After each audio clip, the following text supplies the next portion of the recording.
लक्षणं काय म्हणतात, त्याचं बीपी हाय आहे है ना, तुम्ही काय करा, कोलेस्ट्रॉल लेवल हाय आहे, काय द्यायची थेरपी. कोलेस्ट्रॉल हाय दिसतो, लिपिड प्रोफाईल बघितली आत्ताच आपण है ना. आणि एल डी एल चुकीचा आलाय त्याचा, हाय वाटत म्हणजे तो वाढलेला दिसतोय, म्हणजे बॅड कोलेस्ट्रॉल है ना. काय थेरपी द्यावं लागेल आपल्याला. धनाधन मसाज करायचा का, yoga, meditation, pranayama is also needed. आहारातला बदल इज नीडेड. उपवास, फळाहार नियोजनाचं आहे. योग प्राणायाम कसा कोणता निवडून कोणता द्यायचा आहे, आणि पंचतत्वातल्या कुठली थेरपी त्यांना गरजेची आहे. किती थेरपीज आहेत आपल्या पंचतत्वामध्ये है ना. आता कुठली कुठली शिकताय तुम्ही. मसाज थेरपी तर आहे, मड थेरपी आहे, लेपणं वेगळी लेपणं आहे तुम्हाला, मड थेरपी आहे, मॅग्नेटिक थेरपी आहे, हायड्रा थेरपी आहे, पाण्याची वेगवेगळ्या थेरपीज आहे. 100पेक्षा जास्त थेरपीज त्या आहेत. कुठला शेक, कुठले माती लेपणं कशी देणार आहेत, त्या ॲक्युप्रेशर थेरपी आहे है ना. ॲक्युप्रेशर थेरपी इतक्या सुंदर सुंदर आहे. क्रोमोथेरपी आहे, रंगचिकित्सा आहेत वेगवेगळ्या है ना. आणि आपलं अग्नितत्व म्हणजे सूर्यचिकित्सा मधल्या कुठल्या चिकित्सा त्यांना द्याव्यात, हे तुम्ही नियोजन लावणार आहे यामध्ये. पंचतत्वाचे उपचार, पंचतत्व therapy guidance is needed for that patient to whom you are giving that role of the report. Just we are getting the report and we are planning it, which therapy we have to plan for the patient. निष्कर्ष त्याच्यामध्ये तुम्हाला conclusion काय माहिती का, खूप pathology report हे डॉक्टरांचे फक्त मार्गदर्शक साधन आहे बरं का. पण निसर्गोपचारात आपण रिपोर्ट समजून शरीराला स्वतः बरे होण्याची संधी देतो, हे लक्षात ठेवा. रिपोर्ट बघतोच, आणि त्या वेगवेगळ्या ज्या थेरपी आहे त्या वेगवेगळ्या थेरपी आपण कशा देतो है ना. एकदा पूर्ण रिव्हिजन बघा, एकदा पूर्ण वरतून खाली बघा आपण कोणत्या रिपोर्ट बघितले आहेत.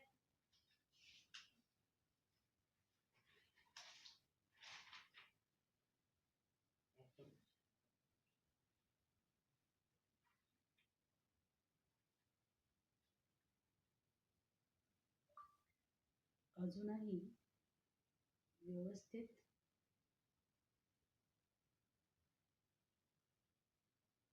सविस्तर माहिती द्या.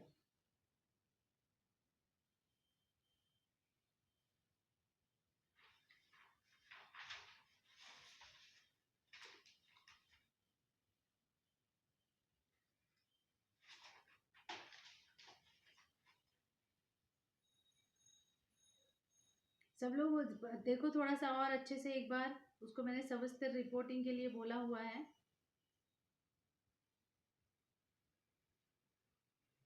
एक बार हल्का सा रिवीजन करते हैं. अभी जो देख लिया आपने उसको, कि सबसे पहले हम लोगों ने लिया था व्हॉट इज पॅथॉलॉजी. पॅथॉलॉजी म्हणजे शरीरातील आजार ओळखण्यासाठी केलेल्या प्रयोगशाळेच्या वेगवेगळ्या तपासण्या है ना. त्याच्यामध्ये मग आपण रक्त, लघवी, मळ, हार्मोन्स, एन्झाईम यांची सगळी माहिती मिळते. आणि रिपोर्ट म्हणजे आजार नाही, तर आजार समजून घेण्याचं साधन आहे है ना. Pathology is a study of disease using laboratory investigations.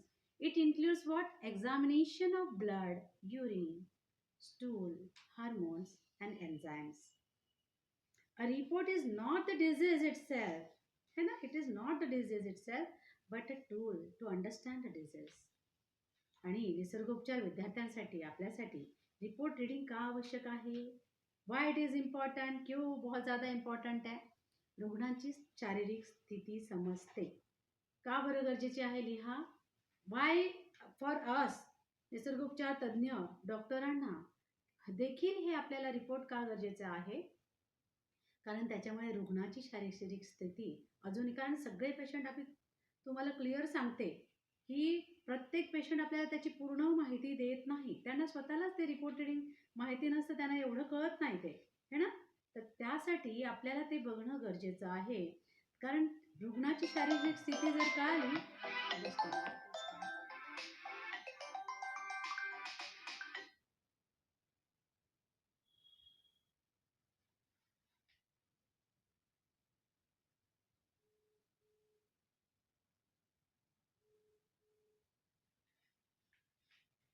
हाँ बोलो बेटा. जी हाँ, जी हाँ, हाँ जी जी. कहाँ आना है? Okay done.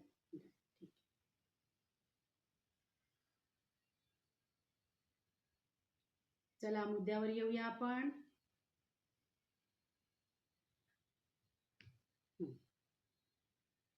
तर आपल्याला 4 आपण पॉइंट्स परत प्रत्येक ह्याच्यावर 4-4 पॉइंट्स बघतोय, कारण आपल्याला प्रत्येक प्रश्न 4 आपल्याला ऑप्शन्स येणार आहेत आणि त्या हिशोबाने आपण अभ्यास बघतोय. निसर्गोपचार विद्यार्थ्यांसाठी रिपोर्ट रीडिंग का आवश्यक आहे? त्याचं उत्तर आहे, एक, शरीराची स्थिती समजते है ना, अंडरस्टँड पेशंट्स फिजिकल कंडिशन. दुसरं आहे आजाराचे मूळ कारण, रूट कॉज ओळखता येतो, कारण प्रत्येक पेशंट तुम्हाला परिपूर्ण माहिती देत नाही. तर आजाराचे मूळ कारण कळते. Identify root cause of illness. आहार, उपवास आणि योग ठरवणे सोपं जातं तुम्हाला है ना. थेरपी कोणती द्यावी ते सोपं जातं. त्यासाठी helps in a diet, fasting and yoga planning, even in a which kind of therapy you have to plan it for the patient. It's enable, you are able to give that.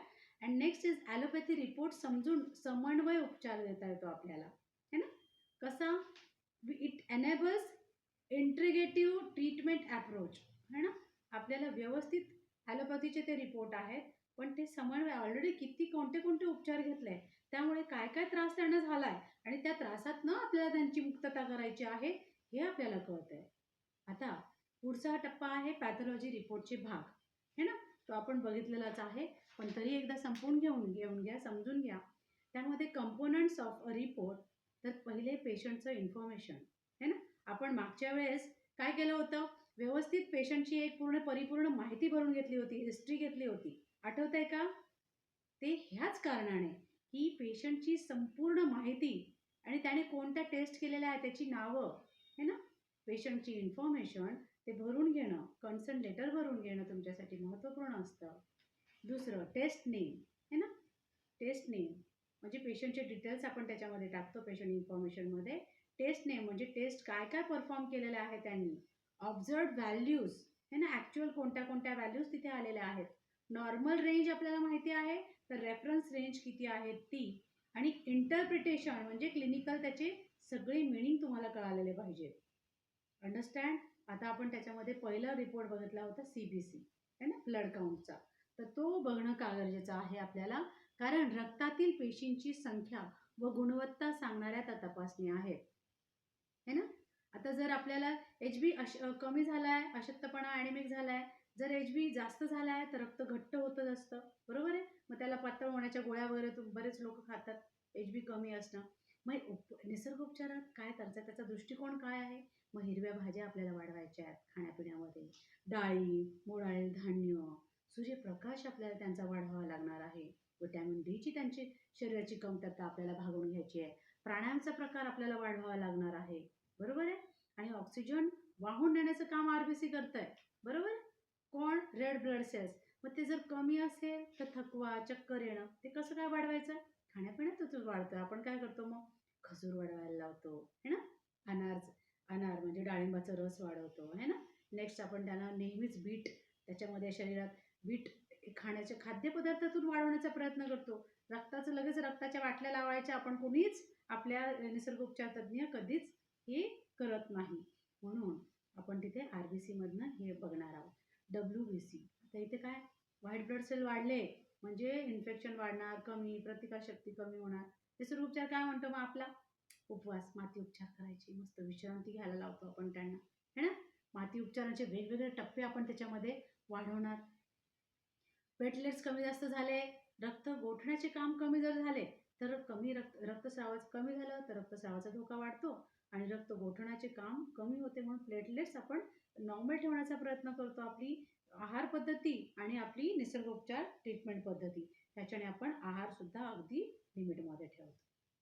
त्यानंतर ESR आणि CRP पण बघायचा असतो बरं का, लिहून घ्या काय काय बघायचं आहे.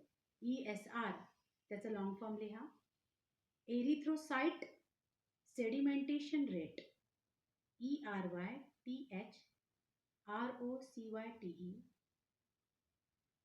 ERYTHROCYTE, erythrocyte. मग sedimentation, SEDIMENTATION rate, RATE. ESR शरीरातील सूज किंवा जळजळ आहे का हे दर्शवते, बरोबर. आणि CRP हे क्रिएटिव्ह प्रोटीन कमी जास्त किती झालेत ते पण. ॲक्यूट इन्फ्लामेशन दर्शवतं हे आपल्याला CRP. आणि निसर्गोपचार काय करणार आहे याच्यावर? अँटी इन्फ्लामेटरी आपण डाएट सुचवतो त्याच्यामध्ये. जलोपचार, हायड्रोथेरपी, वेगवेगळ्या पद्धतीचे आपल्याकडे हायड्रोथेरपी आहे. आता आपल्याकडे जे रिपोर्ट आहे ते आपण घेणारच आहे. तर पहिलं लेसन आहे इंट्रोडक्टरी आहे. भरपूर शिकायचं आहे आपल्याला. जलोपचार, योगासनामध्ये पण मुक्तासन, भुजंग बरेच आहेत वेगवेगळ्या पद्धतीचे. शरीरानुसार, वयानुसार आपण त्यांना योगासनं, प्राणायाम सुचवतोय. है ना? योगा थेरपीमध्ये. We are the yoga therapist. It means रोगानुसार योग आपल्याला सुचवायचा आहे, वयानुसार. बरोबर आहे? आता blood sugar profile. Fasting sugar आपण म्हणजे उपाशी पोटी साखर चेक करतो आणि पोस्ट प्रांडियलमध्ये जेवणानंतरची 2 तासांनी घेतो. बरोबर आहे? त्यामध्ये आपल्याला HbA1c मागील 3 महिन्याची साखर दाखवते आणि साखर म्हणजे फक्त गोडच नाही, साखरवाढ चुकीची जीवनशैली आहे. है ना?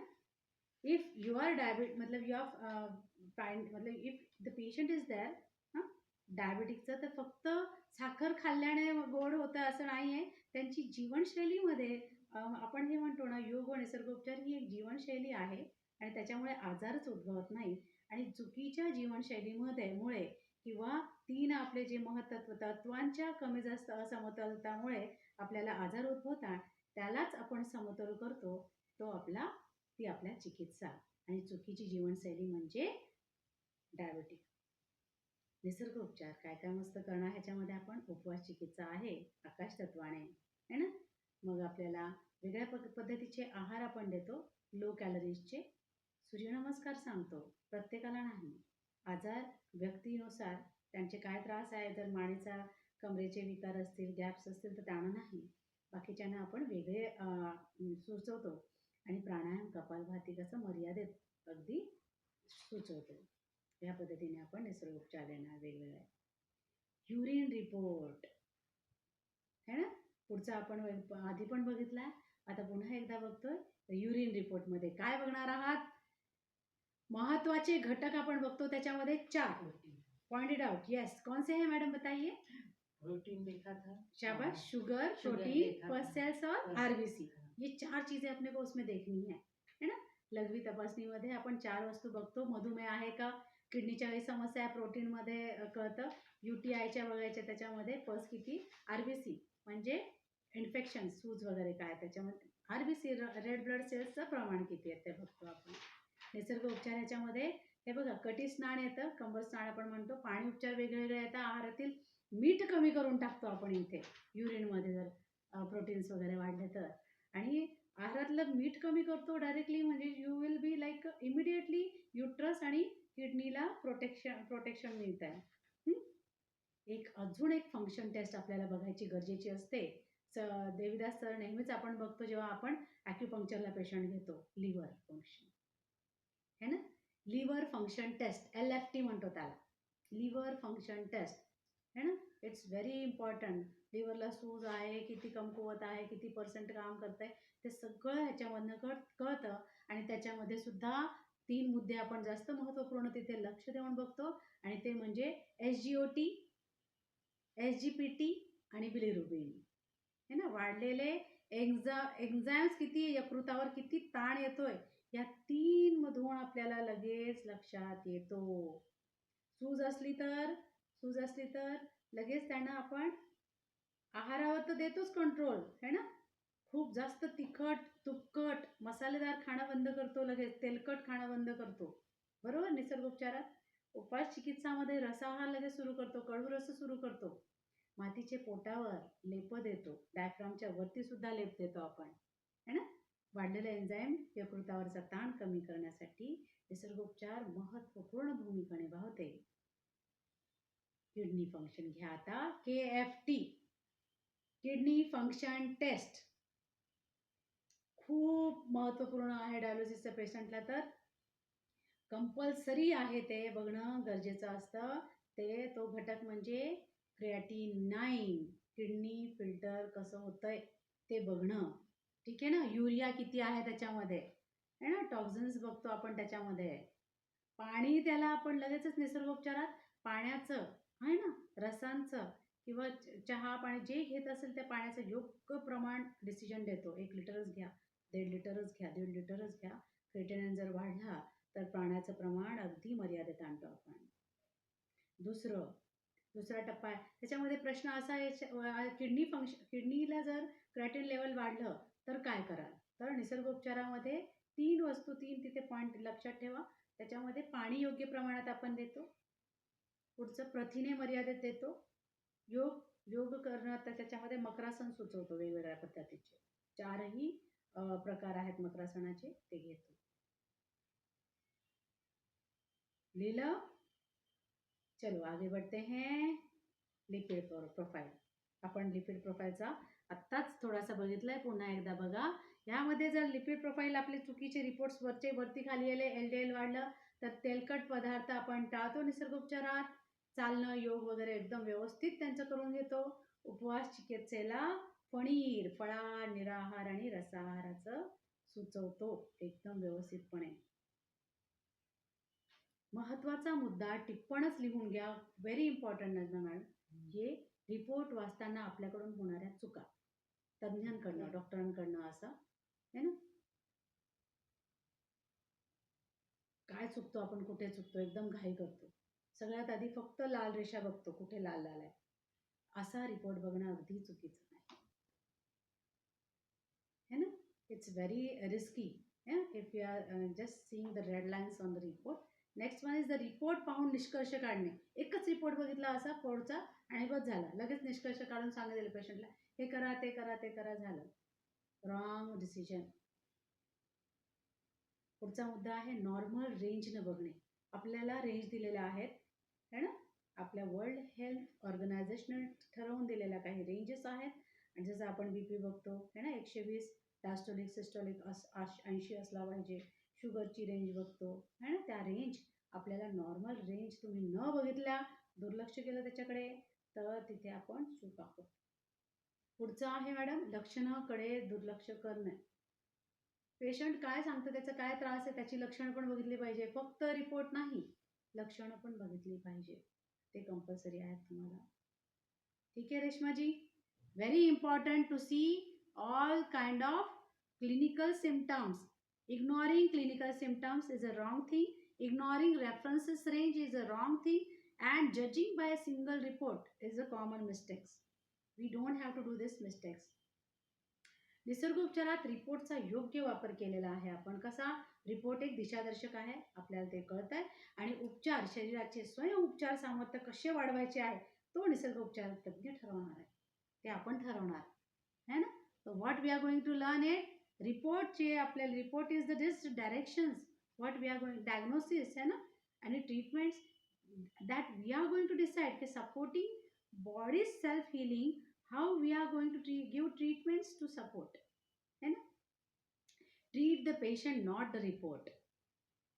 मेन थिंग एक लक्षात ठेवण्यासारखी तुमची गोष्ट काय आहे, treat the patient and not the report. We are just taking help of that report and we are going to treat the patient. आपण पेशंटला बघणार आहोत है ना, लक्ष पूर्ण केंद्र करणार आहोत आपण पेशंटवर, त्याचं जे आरोग्य आहे त्याच्यावर, न की फक्त रिपोर्टवर. रिपोर्ट हे आपल्याला फक्त आणि फक्त दिशादर्शक आहे. ध्यान दे, ही एक कला आहे, हे शास्त्र आहे, दोन्ही आहे. आणि निसर्गोपचारात रिपोर्टचा वापर भीतीसाठी अजिबात नाही, लक्षात ठेवा. तर तो मार्गदर्शनासाठी केला जातो. रिपोर्टचा उपयोग आपण मार्गदर्शनासाठी करतो, घाबरवण्यासाठी किंवा घाबरण्यासाठी तर अजिबातच नाही. ठीक आहे, चला रेडी. रिव्हिजनसाठी टप्पे लिहिलेले असतील तुम्ही सगळ्यांनी. विठ्ठल दादा,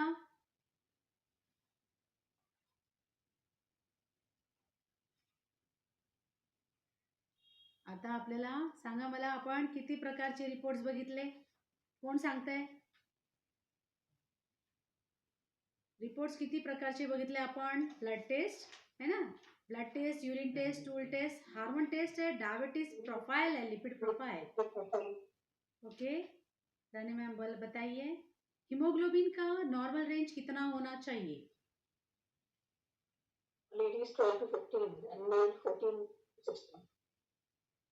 Male is 14 to 16। 13 से लीजिए, 13 to 17 चलेगा। हाँ, स्त्री के लिए, और इसके लिए अपने को मेल के लिए 12 to 15 इज इनफ, है ना। आरबीसी कितना होना चाहिए? आरबीसी अलग अलग थोड़ा सा रेंज ना डब्ल्यूबीसी ने दिए हुए हैं, उनके थोड़े बहुत चेंजेस आ जाते हैं। 1 पॉइंट का सिर्फ चेंज आएगा, बाकी बिल्कुल नहीं। आरबीसी रेड ब्लड सेल्स कितना होना चाहिए? 4.5 to Very 5.5 million। This is very important. It will come in your examination also. And what about a WBC? Range बताएं। 0.5 to 4.5 lakhs। Very good. नहीं नहीं, मीडियम WBC मीडियम 4,000 से 11,000 है। हाँ, बिल्कुल बिल्कुल बिल्कुल। आरबीसी का आपने 4.5 to 5.5 मिलियन में बताया है। और पेटलेट्स जो है वो अपने को कितने होने चाहिए? पेटलेट्स 4,000 to 11,000। ना it's 1.5 to 4.5 4.5 lakhs। It's in lakhs. Platelets in lakhs में ऊपर नीचे हो गया आपका। प्लेटलेट्स जो है 1.5 to 4.5 लैक्स में आएगा। और एचबी कम होना से क्या प्रॉब्लम्स हो सकती है? What are the problems? Weakness. Yes, perfect. चक्कर आना।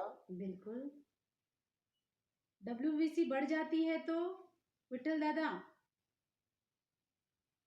डब्ल्यूबीसी वाढल्या जर शरीरात तर काय त्रास येतो? Very good, infection. बरोबर। इन्फेक्शंस भी होते हैं, इन्फेक्शन भी होते हैं, इचिंग होती है, रैशेस आ जाते हैं उसमें, है ना। ब्लड ऐसे ब्लड ना ऊपर की तरफ ऐसे फैलता हुआ भी दिखता है। प्लेटलेट्स कम हुआ तो क्या प्रॉब्लम्स हो सकती है? हु कैन से? साधना, शरीरात प्लेटलेट्स कमी झाल्या, रक्तस्राव। येस, प्लेटलेट्स कमी झाला तर रक्तस्रावाचा धोका वाढतो का कमी होतो? वाढतो। आणि जास्त झालं तर प्लेटलेट्स वाढणं सुद्धा एक विकारात मोजलं जातं, है ना। तो पण जास्त अति जास्त होणं, रक्त ओढलं जातं ना। हो, ते थिकनेस वाढतो, मग खूप थिकनेस वाढतो, तो पण लगेचच विकारामध्ये। कुठे जरा करा ब्लड रिपोर्ट मध्ये काय काय बघतो आपण? ब्लड रिपोर्ट मध्ये ब्लड शुगर ब्लडचं तर झालंय आपलं, आरबीसी झालं, आपण ब्लड शुगर, एबीसी। शाबाश, वेरी गुड वेरी गुड। मैंने क्या क्या देखना है? एबीसी, एफबीएस, एफबीएस है ना, fasting blood sugar. Next PPBS means post prandial blood sugar. HbA1c 3। याद रखो, इतना ही 3 देखना है हमें, उसमें कुछ घबराना नहीं है। 3 ही चीज देखना है। HbA1c में अपने को पिछले 3 महीने का पूरा रिपोर्ट आ जाता है। ऑलराइट। यूरिन रिपोर्ट में क्या क्या चेक करेंगे? यूरिन रिपोर्ट में very important thing, 4 things are there. Direct 2 mark का है। क्या क्या देखोगे? Sugar, protein, urea, RBC, very good, done. तुम्हारे मार्क्स फ्री पूरे मिले आपको। Very good very good. Urine report में sugar, protein, pus cell and RBC we are checking in it. और शुगर पॉजिटिव आई, it means what kind of patient is it? Diabetic. Perfect, good. Vitthal दादा, तुमचे उत्तर येत नाहीये, झाले यांचे 15 मार्क फ्री झालेत, माहिती का? मोर देन 140 ना मैम? रेशमा बताए कितना होना चाहिए? 140। Yes, good. लिपिड प्रोफाइल में क्या क्या देखते हैं हम लोग? 4 चीजें बहुत important. Cholesterol, bad cholesterol, good cholesterol, total cholesterol भी देखो मैडम, 4 चीजें देखो, 4 चीजें। क्योंकि आपको 4 ऑप्शन आएंगे। 200 थे। हाँ, बैड कोलेस्ट्रॉल 100, वेरी गुड। और गुड कोलेस्ट्रॉल तो 40 बताया था, और ट्रिग्लिस पता नहीं मेरे को समझ। ट्रिग्लिसराइड्स 150। Triglycerides 150। Yes, 150। Yes, perfect perfect. ये 2 मार्क्स के लिए आप फ्री हो गए हो, आपके दिमाग में ये बैठ गया है। एंड दिस काइंड ऑफ, मतलब इसमें आपको थोड़ा बहुत रेंजेस में चेंजेस आती है। हाँ, रेंज में आगे पीछे होता है। अलग अलग टाइप की जो पैथोलॉजी लैब्स होती हैं वो लोग थोड़ा बहुत चेंज करते हैं। WHO ने दिया है काइंड ऑफ दैट। लेकिन जैसे बीपी हम लोगों को एज वाइज 140 भी अलाउड होता है ना, ऊपर वाला डायस्टोलिक। सिस्टोलिक में भी वो 90 अबव जाता है एज वाइज, है ना। 90 अबव नहीं जाना चाहिए। हाँ, it is like bad cholesterol बढ़ गया है करके वो उसमें डायग्नोज किया जाता है. नेक्स्ट, LDL वाढलं म्हणजे काय त्रास जास्त उद्भवण्याचा धोका? विठ्ठल दादा.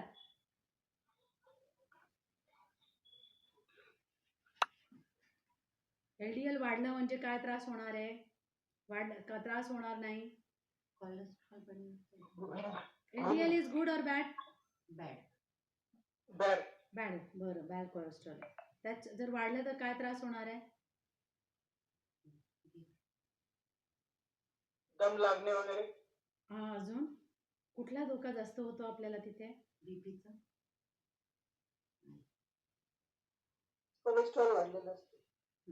जर जास्त वाढलं आपलं LDL वाढलं आहे, थकवा जाणवत असेल. थकवा तर जाणवणारच, घाम पण येणार तुम्हाला है ना, हातामध्ये मुंग्या येणार, पायामध्ये येणार, अंधारी येणार, पण हृदयविकाराचा धोका वाढणार. हृदयविकाराचा स्ट्रोक येण्याचे चान्सेस जास्त. लगेच अँजिओग्राफी, अँजिओप्लास्टी. आलं लक्षात? विसरू नका हा मुद्दा. आपल्याला बघायचा आहे तो तिथे. घाबरवायचं नाही लोकांना, पण आपणही घाबरायचं नाही. आता रिपोर्ट वाचताना काय लक्षात ठेवायचं, जास्त काय लक्षात ठेवायचे? 4 मुद्दे आहेत तिथे, 2 मार्काचे. Important tips for report reading. रेश्माजी, जागो चलो. दिनेश जगताप दादा, देविदास सर, साधनाताई, राजेंद्र सर आलेले आहेत. यांनी व्याख्यान घेतलं नाही पण आलेले आहेत व्याख्यानाला. हे त्यांचं व्याख्यान होतं. चला पटकन सांगा. 4च मुद्दे आहे. नॉर्मल Age, हा, range, normal, weight, female, gender. Perfect. Gender is important, very important. Next, वय, लिंग. Age, age is needed, age and gender, and normal range is you must see. Next is लक्षणं. do not panic with a single abnormal value. एक report देखकर घबराना नहीं. क्या क्या देखना है उसमें? Third point is